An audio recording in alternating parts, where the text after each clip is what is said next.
Hey all, Hipper here. So it's not often I do an update video, but when I do, it's because the update is actually good. And I can tell you with almost 100% certainty that if you like to play cruisers in World of Warships Legends, you will absolutely love the next update. So I'll just go through the update here, and I'll start with the boring parts, and I will get into the more interesting parts as we go along.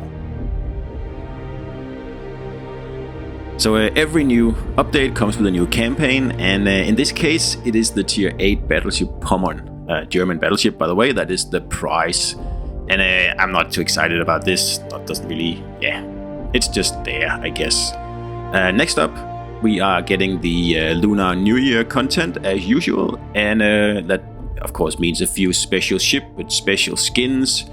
And you'll also be able to buy a premium destroyer, or buy, I don't know how you're going to get it, the Northern Dragon. So that's the boring parts of the update.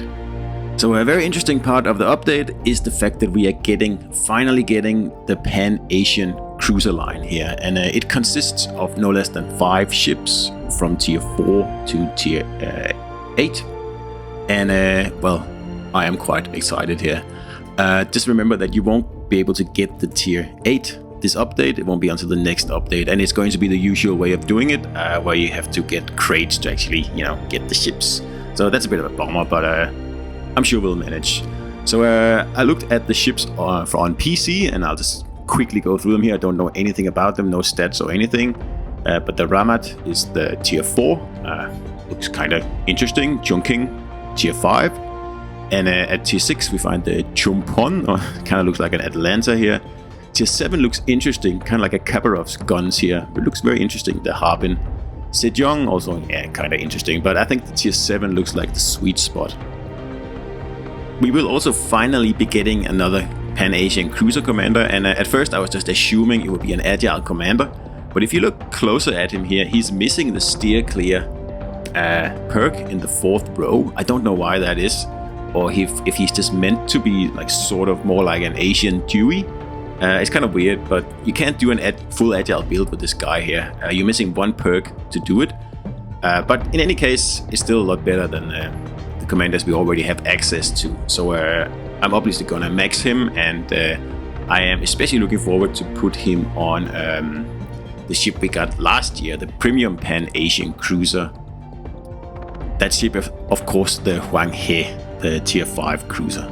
Next up, we're getting finally the 4th wave of Azure Lane, and first commander we're getting is New Jersey, which is a battleship commander, and that's kind of cool. But the thing is that we're getting no less than 4 cruiser commanders, 4 premium cruiser commanders in this update. That's amazing, and that's going to be a lot of fun if you are a cruiser player. The first one is Neptune, obviously for the British Lion, or at least I'm assuming she is. Don't know anything about her yet. Wargaming is yet to put up that blog post. But yeah, very excited, and yeah, it's always good to have new commanders because that's what adds spice to this game. The next commander we're getting is the Chapayev, obviously for the Russians. And again, don't know anything about it, but again, I hope the base perks on these ladies here are going to be interesting, and I'm kind of looking forward for something with extended sonar range perhaps, or rudder and speed in the same base perk. The next one is ROON for the German cruisers, and again, quite interesting because the tier 8 ROON is quite underperforming in my opinion. I find it very boring, so perhaps this commander here can actually make that ship a lot more fun. Let's hope so. And finally, we have a commander I've been waiting for nearly 4 years now, and that is a premium French cruiser commander. Now, I don't know if this lady is an agile commander or not, and I don't know what her base perk is, but in any case, we are finally getting a French premium cruiser commander, and compared to the Germans who have like 5 or 6 of them, then that's certainly about time. So this is the cruiser commander I'm most interested in, and I can't wait to see what her base perk is and if she's agile or not. Alright, next up, we're also getting a new legendary project, again a cruiser, and it is the Italian legendary cruiser, the Napoli. And I looked this up, and again, this is the PC version of the ship. It doesn't get sap shells, it's kind of tanky, 254mm guns, again HE shells, and not very much range. So yeah, I don't know, but agility and speed, good. So I mean that's a plus, but yeah, I'm not sure. I need to play the ship before I can make any sort of, you know, final judgment here.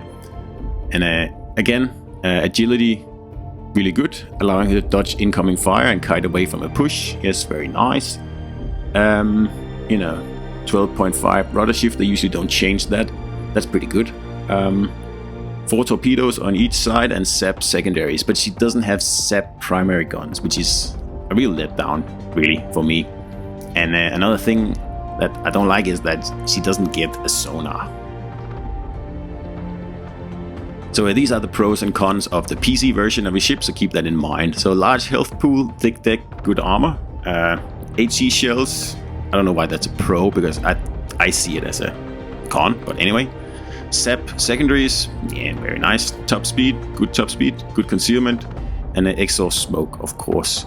And then cons, like the bad cruiser dispersion, just like Alaska, and those ships, I'm not gonna like that, I can tell you that.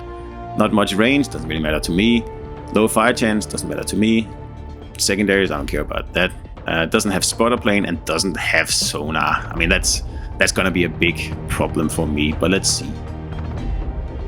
And next up, we have the so-called improved stats. And if this screenshot is anything to go by, then I don't see the improvement here, I'm sorry to say. It's almost going backwards, really. Like there's less information here than before. And also max XP per battle, max damage per battle. What does that mean? Like how are you going to show max damage per battle? That doesn't make any sense. I don't know what that means, but anyway, we'll see how it turns out. And we're not going to get the per ship stats yet. They will come at a later point, and that's the main part. So this seems kind of half-baked, really, but we'll see. So I've saved the best for last here, because we get what they call epic modernizations here, or legendary, you know, modules. And it's kind of where, like, while you play, you'll be able to unlock bonuses, really. And you can, at this time, you can like stack the bonuses up to 5 times. And the modernization goes in the final slot on your ship. I think it's slot 4.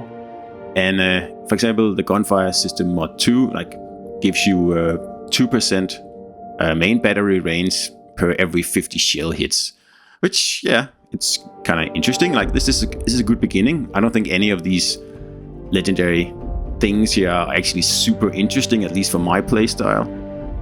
But in other words, it's what I've been asking for a long time, and it's very nice to see it actually implemented in the game now. And I hope we'll get many more of these with many more interesting perks.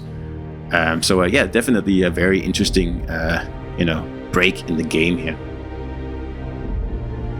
So that's the main points of the update here, guys. And like I said, this is an update for cruiser players. So if you're a cruiser player, you should be clapping your hands come Monday, and we'll see how it actually turns out once the update is live. So hope to see you out there, guys.